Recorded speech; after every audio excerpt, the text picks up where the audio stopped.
प्यारे बच्चों, welcome to my YouTube channel. तो आज की वीडियो में हम करेंगे वही कंटिन्यू क्लास 12th का सैम्पल पेपर, जिसके हमने 18 क्वेश्चन प्रीवियस वीडियो में कर चुके हैं। आज हम 19 क्वेश्चन से स्टार्ट करेंगे। 19 और 20 क्वेश्चन जो है वो असरसर रीजन का क्वेश्चन है। क्वेश्चन नंबर जो 19 है उसमें क्या कह रहा है कि value of expression sine inverse √3/2 plus tan inverse 1 minus sec inverse √2 is π/4। एक सेकेंड। हाँ, तो ये वैल्यू ऑफ एक्सप्रेशन जो हमें क्वेश्चन में गिवन है, आपको असल चेक करेंगे। अभी हम पहले रीजन देख लेते हैं। Principal value branch of sine inverse x is -π/2 से π/2 and sec inverse x is 0 से π माइनस π/2 से π, 0 से π माइनस π/2। अगर हम इसे सॉल्व करें तो साइन इनवर्स √3/2 ये 60 डिग्री पे होता है। 60 डिग्री का मतलब इसे π/3 लिखेंगे। फिर tan इनवर्स 1 का मतलब π/4 ये हो गया, और फिर सेक इनवर्स 2 का मतलब √2 का मीन्स होता है π/4, यानी कैंसिल होके आंसर हमारा कितना आएगा π/3। यानी कि जो असरसर है वो हमारा क्या है, रॉन्ग है। तो ए हमारा रॉन्ग है बट आर हमारा सही है। साइन इनवर्स एक्स की जो प्रिंसिपल ब्रांच वैल्यू होती है वो हमारी -π/2 से π/2 होती है, और सेक इनवर्स एक्स की भी ये होती है। यानी इस जो क्वेश्चन का आंसर है वो हमारा कितना हो जाएगा, डी। ए आपका रॉन्ग है, आर क्या है, ट्रू। 19 क्वेश्चन की अगर हम बात करें तो 19 क्वेश्चन बहुत हलवा क्वेश्चन है, बढ़िया क्वेश्चन है। देखो क्वेश्चन में कितना डीपली क्वेश्चन पूछा गया है। आप देखो 1 मार्क्स का क्वेश्चन और इतना डीप से पूछा हुआ है। Given 2 non zero vector A and B, A और बी हमारे नॉन जीरो वैक्टर है। R is another non zero vector such that R cross A plus B equal to 0 vector. Then R is perpendicular to A cross B. पहले हम ये समझते हैं, ठीक है। क्वेश्चन में हमें क्या गिवन है, आर वेक्टर इंटू में A plus B equal to 0 vector. R भी नॉन जीरो वैक्टर है, ए भी नॉन जीरो है एंड बी भी नॉन जीरो वैक्टर है। अब हमें ये चेक करना है कि आर वेक्टर जो है वो ए क्रॉस बी के परपेंडिकुलर है या नहीं। सबसे पहले हम देखते हैं कि R cross A plus B का मतलब क्या होता है। अगर आपने ढंग से पढ़ा है, बिल्कुल अच्छे से पढ़ा है, तो आपको पता है कि दो वेक्टर है जिनका क्रॉस प्रोडक्ट अगर 0 हो, ये तो सबको पता है कि अगर ए क्रॉस बी इक्वल टू 0 है, इट मीन्स हम उसको कितना लिख सकते हैं। देखो यहाँ पर ये गिवन है, दो का क्रॉस प्रोडक्ट कितना गिवन है, 0। अगर दो वेक्टर जिनका क्रॉस प्रोडक्ट 0 है, इट मीन्स हम वो पैरेलल होते हैं। ए वेक्टर पैरेलल किसके, बी वेक्टर के। तो इससे रिजल्ट क्या आ गया कि आर वेक्टर पैरेलल है ए प्लस बी के। लेकिन ए प्लस बी के हमें चेक करना है कि आर वेक्टर परपेंडिकुलर है क्या ए क्रॉस बी के। आपको ये चेक करना है क्वेश्चन में, ठीक है। अच्छा, ए प्लस बी क्या होता है, सपोज करो ये वेक्टर ए है और ये वेक्टर क्या है, बी। तो ए प्लस बी क्या होता है, रिजल्टेंट वेक्टर होता है। ए प्लस बी होता है resultant vector. A vector plus B vector resultant vector होता है। ये इसको इस फिगर को इस तरीके से समझ लो, जैसे ये ए वेक्टर है, ये बी वेक्टर है, डायरेक्शन इधर और इधर, इसकी डायरेक्शन इधर, ए प्लस बी। तो ये रिजल्टेंट वेक्टर होता है, ट्रायंगल रूल से, है ना। ट्रायंगल का जो है लो है। तो एक बात ये भी समझनी पड़ेगी कि अगर ए वेक्टर और बी वेक्टर एक ही प्लेन में है, ये समझ लो ए बी प्लेन है, ये पूरा ए बी प्लेन है। तो ए वेक्टर और बी वेक्टर अगर एक ही प्लेन में है तो ए प्लस बी भी एक उसी प्लेन में होगा जिस प्लेन में ए और बी वेक्टर है। दोबारा देखो बच्चों, ए वेक्टर और बी वेक्टर अगर एक ही प्लेन में है तो ए प्लस बी भी उसी प्लेन में होगा। अब क्वेश्चन क्या कह रहा है हमारा कि आर वेक्टर पैरेलल है ए प्लस बी के। तो जैसे ए प्लस बी है तो उसी प्लेन के पैरेलल आर वेक्टर है, मतलब इस तरीके से कुछ इस तरीके से पैरेलल है, ठीक है। आर वेक्टर पैरेलल है ए प्लस बी के। अब बात करें क्रॉस की, क्वेश्चन में क्रॉस बोला है, तो ए क्रॉस बी अगर हमने पढ़ा है तो उसका जो फॉर्मूला होता है magnitude A magnitude B and sine theta N cap होता है। और एन कैप अगर आपने पढ़ा है तो वो यूनिट वेक्टर होता है जो कि परपेंडिकुलर होता है प्लेन के। एन कैप यूनिट वेक्टर होता है परपेंडिकुलर टू प्लेन। सपोज करो जैसे हमें ए क्रॉस बी निकालना है, तो ए इधर और थंब रूल लगाओगे तो इसको इस तरीके से मोड़ करो, इसको इस तरीके से टर्न करोगे तो डायरेक्शन ऊपर की तरफ, डायरेक्शन किधर की तरफ, इधर की तरफ, यानी डायरेक्शन यानी कि ए क्रॉस बी क्या होता है, ए क्रॉस बी क्या होता है, ए और बी के परपेंडिकुलर। ए क्रॉस बी, तो डायरेक्शन इधर की तरफ।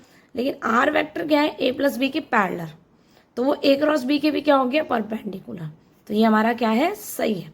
देखो ए क्रॉस बी क्या होता है, ए क्रॉस बी जो होता है वो परपेंडिकुलर भी ए के होता है, और ए क्रॉस बी जो होता है वो परपेंडिकुलर भी किसके होता है, बी के। क्रॉस जब हम निकालते हैं ए और बी का, अगर हम क्रॉस निकालें तो क्रॉस कैसे निकलता है, थंब रूल से। आप इसको अपने पाम को ऐसे रखो और इस तरीके से टर्न करो, तो डायरेक्शन ऊपर की तरफ, बी क्रॉस ए में इस तरीके से रोल होगा, ठीक है। तो आप समझोगे कि डायरेक्शन ऊपर या डायरेक्शन नीचे की तरफ, मतलब होगा परपेंडिकुलर। तो ए क्रॉस बी ऊपर परपेंडिकुलर निकलता है, लेकिन ए प्लस बी की पैरेलल आर वेक्टर है, तो आर वेक्टर इसके भी क्या हो गया, परपेंडिकुलर। तो इसका मतलब हमारा ए क्या है, सही है।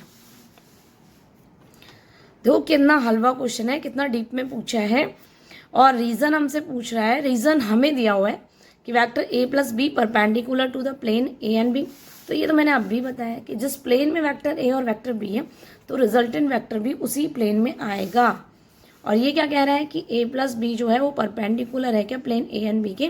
तो ये हमारा क्या हो गया, हमारा ये रीजन जो है वो रॉन्ग है, बट ए हमारा सही है। तो ए तो ट्रू है और आर हमारा क्या है, फॉल्स है।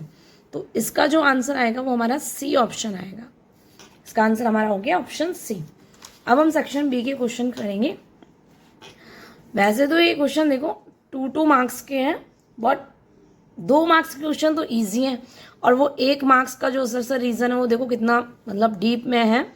और यहाँ पर देखो किस तरीके से ये क्वेश्चन है। अगर हम एक एनसीईआरटी बुक पर रहेंगे तो इस तरीके के क्वेश्चन को कैसे करेंगे, तो एडिशनल तो हमें पढ़ना पड़ेगा ना। फर्स्ट क्वेश्चन देखो ये वाला, अगर मैं इसे यहीं सॉल्व कर दूँ, tan इनवर्स -1, तो देखो बच्चों minus tan inverse minus theta minus tan inverse theta होता है, तो माइनस तो बाहर, और tan इनवर्स 1 हो गया π/4, प्लस में कितना हो गया π/3। अब अगर आप एल्शियम ले लोगे 10, तो एल्शियम में 12 आ गया, यहाँ पर -3π, प्लस में कितना हो गया 4π। और अब इसे सॉल्व करोगे तो ये हो जाएगा हमारा 10 π/12, ठीक है। अब अगर हम इसे सॉल्व करें तो π/12 का मतलब ये हो गया tan कितना 15 डिग्री। tan 15 को कैसे लिखोगे बच्चों, tan 15 के 60 - 45 से हम सॉल्व करेंगे। यहाँ पर मैं सॉल्व कर देती हूँ। यहाँ पर देखो tan 15 की वैल्यू अगर मुझे फाइंड करनी है तो वो हो गया tan 60 - 45। tan a minus tan b कितना होता है, tan a minus tan b upon में 1 plus tan a tan b, 60 and tan 45। tan 60 √3 होता है, √3 - 1, 1 प्लस √3 इसकी वैल्यू हो जाएगी, tan 45 1 हो गया। अब हम रेशनलाइज करें √3 - 1, √3 - 1, तो हमारा ऊपर हो गया √3 - 1 का होल स्क्वायर, नीचे a plus B a minus B, a square minus B square, ठीक है। ऊपर a माइनस बी का होल स्क्वायर खोलोगे तो ये हो जाएगा 3 + 1 -2 √3 डिवाइडेड बाय 2, तो 4 - 2 √3 डिवाइडेड बाय 2, 2 कॉमन लेके कैंसिल करेंगे तो आंसर हो जाएगा 2 - √3। ये इस क्वेश्चन का आंसर आया है। कौन सा, हमारा फर्स्ट वाला क्वेश्चन है। नेक्स्ट क्वेश्चन में हमें डोमेन निकालना है cos इनवर्स 3x - 2 का। तो डोमेन कैसे निकालते हैं बच्चों, जो cos इनवर्स x है उसका जो डोमेन होता है, यहाँ पर x की वैल्यू कितने से कितने के बीच में होती है, -1 से 1 के बीच में। तो आपको जो क्वेश्चन में डोमेन निकालना है वो किसका डोमेन निकालना है, 3x - 2 का। तो जो यहाँ पर एंगल है ना वो लेना है 3x - 2। जो 3x - 2 की वैल्यू कितने से कितने के बीच में हो गई, -1 से 1 के बीच में। 2 को जब इधर शिफ्ट करोगे तो माइनस का 2 इधर जाके प्लस का 2 हो जाएगा। 3x ≤ 1 प्लस कितना हो गया 2, 1 इज ≤ 3x ≤ 3, तो 1/3 ≤ x ≤ कितना हो गया 1। तो डोमेन हो गया 1/3 क्लोज ब्रैकेट एंड 1। देखो ये 2 मार्क्स के क्वेश्चन है, और ये कैसे क्वेश्चन है, और वो ऊपर असर रीजन देखो ये कैसा क्वेश्चन था, है ना। नेक्स्ट करेंगे हम क्वेश्चन नंबर 22। क्वेश्चन नंबर 22 में हमें क्या प्रूफ करना है, dy/dx - sec x = 0। y हमें गिवन है कितना, log tan π/4 प्लस में x/2। तो आपको 1 टाइम डिफ्रेंशिएट करना है विद रेस्पेक्ट टू x, तो मैं कर रही हूँ। y का हो जाएगा dy/dx। फर्स्ट हम log का करेंगे तो 1/10 π/4 प्लस x/2, ठीक है। log के साथ जो भी है वो 1/, में आ गया। देन अब 10 का करेंगे तो sec² थीटा होता है π/4 प्लस x/2। अब हम अंदर एंगल का करेंगे तो π/4 का 0 एंड x/2 का 1/2। अब हम इसे साइन कॉस में चेंज कर देंगे क्वेश्चन को। तो 10 नीचे है, साइन थीटा अपॉन में कॉस थीटा होता है, तो ये साइन नीचे और ऊपर चला जाएगा कॉस।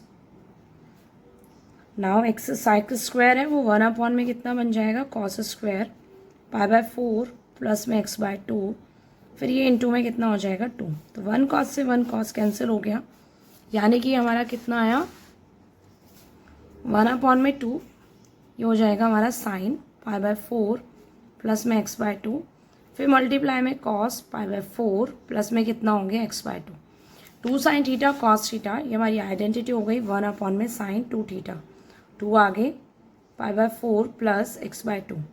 अब हम 2 से अंदर मल्टीप्लाई करेंगे तो साइन, जब 2 से अंदर मल्टीप्लाई किया तो ये π/2 हो गया एंड x/2 x बन गया। साइन π/2 प्लस x ये होता है cos x।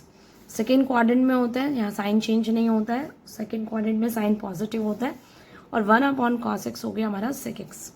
Now dy/dx we get dy/dx equal to में sec x, then we get dy/dx minus sec x equal to में 0। This is our answer. Now question number 23, ये integration का question है।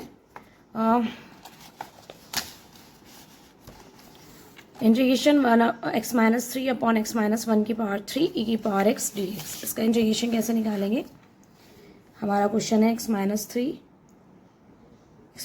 हाँ x-1 की पावर 3 e की power x dx।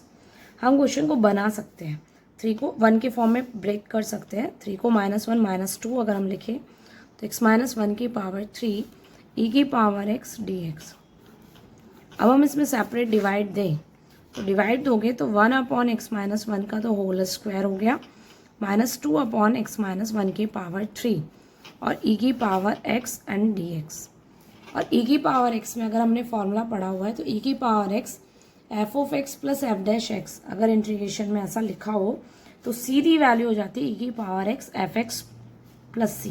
तो अगर हम देखें तो यह हमारा फंक्शन है, उसका डिफरेंशिएशन यही आएगा। चेक करके देख लो बच्चों, x-1 की पावर -2, इसका डिफरेंशिएशन -2 आगे हो गया, और x-1 की पावर कितनी हो गई -3। तो ये नीचे जाके पॉजिटिव, ये f' है और ये f(x) है। तो आंसर हमारा हो जाएगा e की पावर x x-1 का होल स्क्वायर प्लस में c। तो ये है क्वेश्चन नंबर 23। नेक्स्ट हमारा क्वेश्चन है, नेक्स्ट क्वेश्चन कैसे करेंगे हम? Find out the area of shaded region in enclose figure. ये हमें शेड दी हुई है, इसका हमें फिगर निकालना है। ये जो क्वेश्चन में लिखा हुआ है वो यहाँ पर x² हमारा इक्वल टू y कर्व है, और ये जो वैल्यू गिवन है वो y इक्वल टू कितना है 4 है। इस शेड का हमें क्या निकालना है? एरिया। तो सबसे पहले मैं स्ट्रिप लूँगी, तो स्ट्रिप इस तरीके से स्ट्रिप ली। स्ट्रिप लेने के बाद सॉल्व कैसे करेंगे? इस तरीके के स्ट्रिप का जो फॉर्मूला होता है वो होता है x dy। तो यहाँ से हम x की वैल्यू निकालें तो √y dy, और y की लिमिट 0 से कितनी हो जाएगी 4, 0 से 4। इसका अगर हम इंटीग्रेशन करें तो y की पावर 3/2 डिवाइडेड में 3/2, और लिमिट हो गई हमारी 0 से 4। फिर अगर हम 3/2 यानी कि 2/3 यहाँ लिख देते हैं, और फिर मैं यहाँ लिख रही हूँ 4 की पावर 3/2। 4 होता है 2 की पावर 2, यानी कि कितना हो जाएगा हमारा 2/3 मल्टीप्लाई में 8। 2 की पावर 2 से कैंसिल हो जाएगा ना, 2 की पावर 3 हो जाएगा। आंसर हमारा हो गया 16/3। और प्लीज़ बच्चों यूनिट जरूर लिखनी है, स्क्वायर यूनिट। ये हमारे इस क्वेश्चन का क्या हो गया आंसर। अब हम नेक्स्ट क्वेश्चन करेंगे।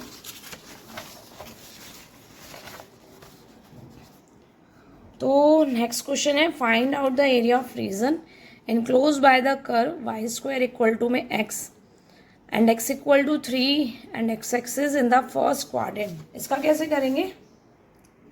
तो स्टार्ट कर रहे हैं इसका। अगर हम इसकी शेड कर्व की बात करें तो इसका ग्राफ इस तरीके से बनता है, y² इक्वल टू x एक पैराबोला है जिसका ग्राफ ऐसे बनेगा।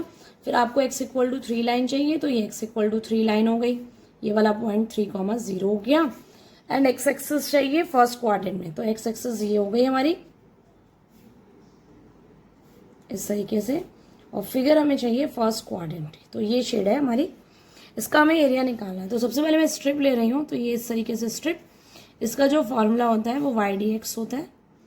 यहाँ पर लिमिट जाएगी, एक्स की लिमिट जाएगी 0 से 3, और वाई की वैल्यू क्वेश्चन से पुट करेंगे √x dx, यानी हो जाएगा x की पावर 3/2, और नीचे 3/2 आएगा तो मैं 2/3 लिख रही हूँ।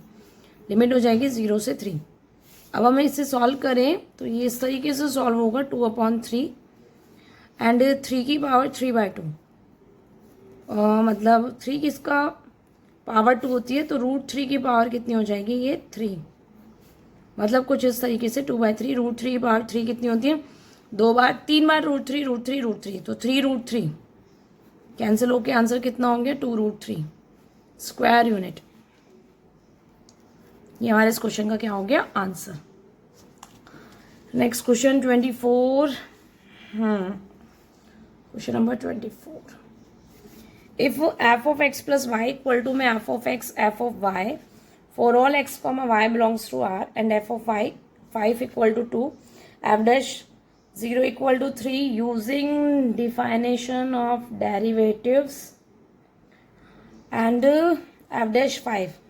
ये भी एक अच्छा क्वेश्चन है, बढ़िया क्वेश्चन है। एनसीईआरटी में तो ऐसा क्वेश्चन है भी नहीं, ये पढ़ने के लिए, इस तरह के क्वेश्चंस करने के लिए एडिशनल करना पड़ेगा। तो करें स्टार्ट। एफ डैश के बारे में बात हो रही है, तो हमें पता है एफ डैश एक्स जो होता है 11th में भी पढ़ा है हमने डेरिवेटिव टेस्ट में। एफ डैश एक्स जो होता है वो limit h tends to 0 f of x plus h minus f of x divided by h। Question कह रहा है वैसे निकाल लो। एफ डैश 5 चाहिए ना, तो एफ डैश 5 x की जगह 5 पुट किया, limit h tends to 0 f of 5 plus h minus कितना हो गया f ऑफ 5 अपॉन में h। अच्छा दिया क्या क्या है वो और लिख लेते हूँ साइड में कंडीशन कि f of x plus Y जो है वो हमारा है f ऑफ x इंटू में f ऑफ y, ये सब गिवन है। और क्या गिवन है, f ऑफ 5 भी गिवन है 2 एंड f ऑफ डैश 0 भी 3 के इक्वल है। ठीक है, f डैश 5 निकालना है। ठीक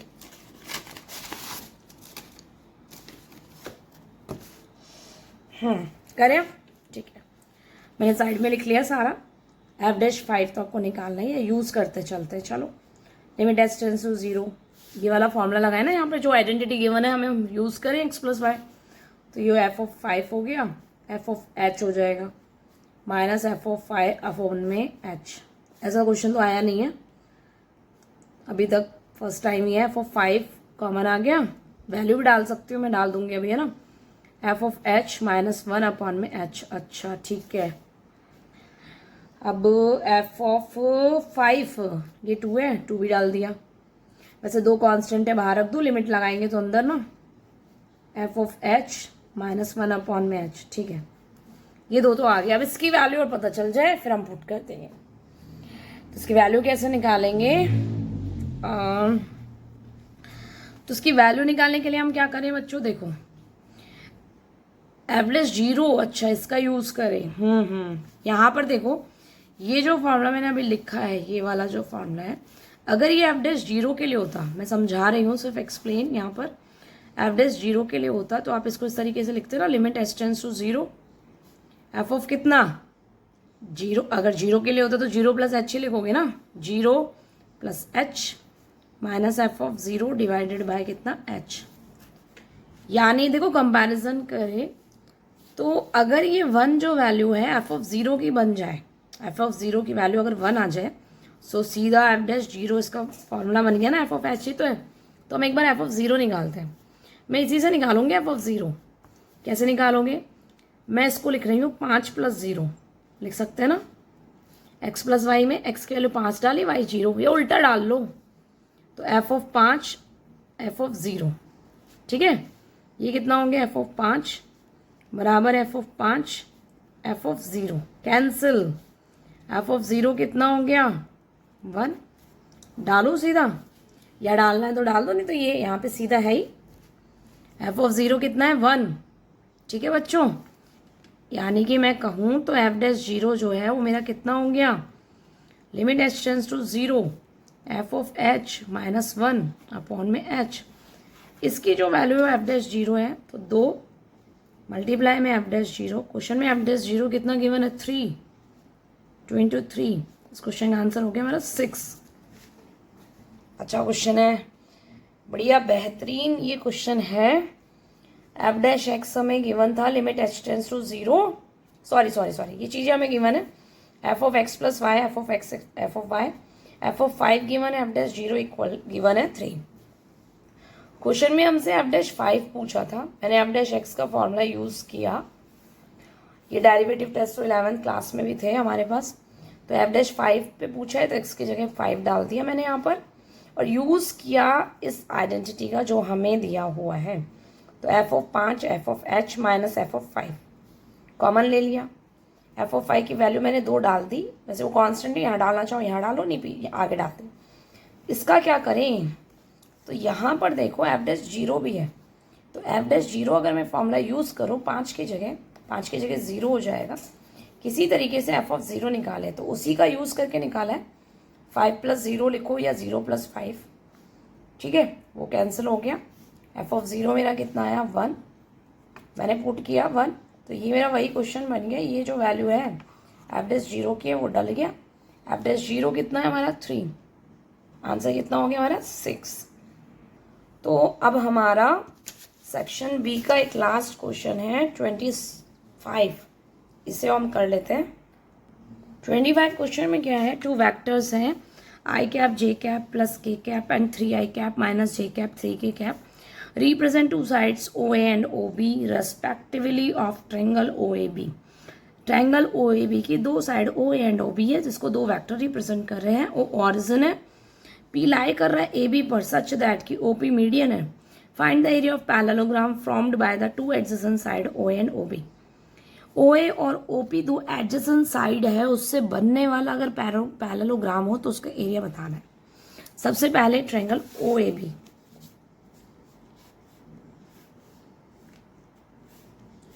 ओ ए बी, ओ ए है हमारा I cap plus J cap plus K cap, ठीक है। ओ बी हमारा कितना है 3 I cap minus J cap plus 3 K cap, ठीक है। अब आगे चलो, क्या गिवन है, O A and O B respectively represent 2 sides O A and O B of triangle O A B, ठीक है, ये बना लिया। ओ ऑरिजिन है, ठीक है। पी पॉइंट है ए बी पर such that O P is a median, P point है ए बी पर, O P is median. Median क्या करती है, साइड को मिड पॉइंट होती है, पी जो पॉइंट हो गया ओ पी मीडियन है, तो पी पॉइंट ए बी का मिड पॉइंट हो गया है, ठीक है। एरिया ऑफ पैरेललोग्राम बताना है कि अगर 2 adjacent side O A and O P हो, यानी कि किसी पैरेललोग्राम कुछ इस तरीके से, लेकिन उसकी 2 साइड अगर ओ ए एंड ओ पी हो तो पैरेललोग्राम बनाना है, मतलब ओ ए एंड ओ पी हो तो यानी कि आपको ये एरिया बताना है। बताना पैरेललोग्राम का है, क्या कह रहा है, एरिया पैरेललोग्राम का बताना है, लेकिन वो किससे बनाओ, 2 adjacent side O A and O P, इस तरीके से।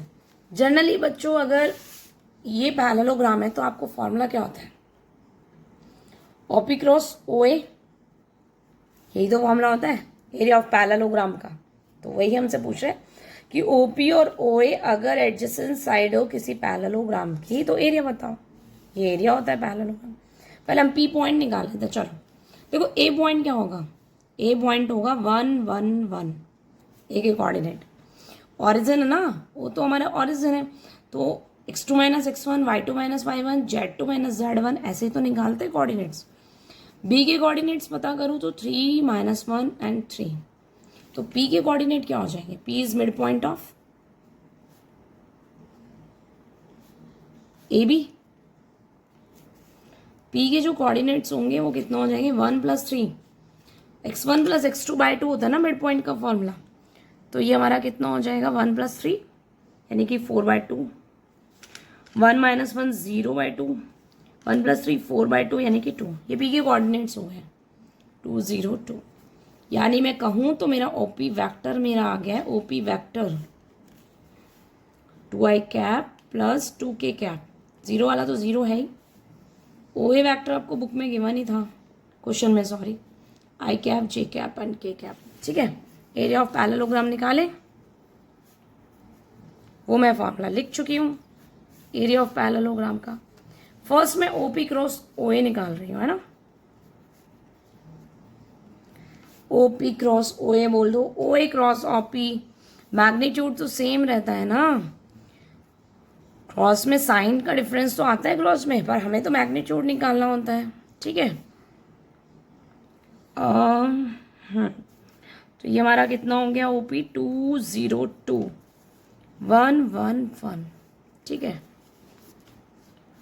आई कैप आगे, ये हो गया 0 - 2 माइनस जे कैप, 2 - 2 हो जाएगा ये तो, एंड प्लस का के कैप, ये cancel 2 - 0, it means -2i cap plus का 2k कैप। पर हमें मैग्नीट्यूड और पता करना है, तो √2 का स्क्वायर 4, -2 का एंड 2 का भी 4, तो क्या हो गया हमारा √8। इस मीन्स 2√2 एरिया है तो स्क्वायर यूनिट जरूर लगाना है बच्चों। तो आज हमारा सेक्शन बी कंप्लीट हो गया है। अब हम नेक्स्ट वीडियो में सेक्शन सी को कंप्लीट करेंगे। थैंक यू सो मच बच्चों, आज के लिए पढ़ते रहो बढ़ते रहो।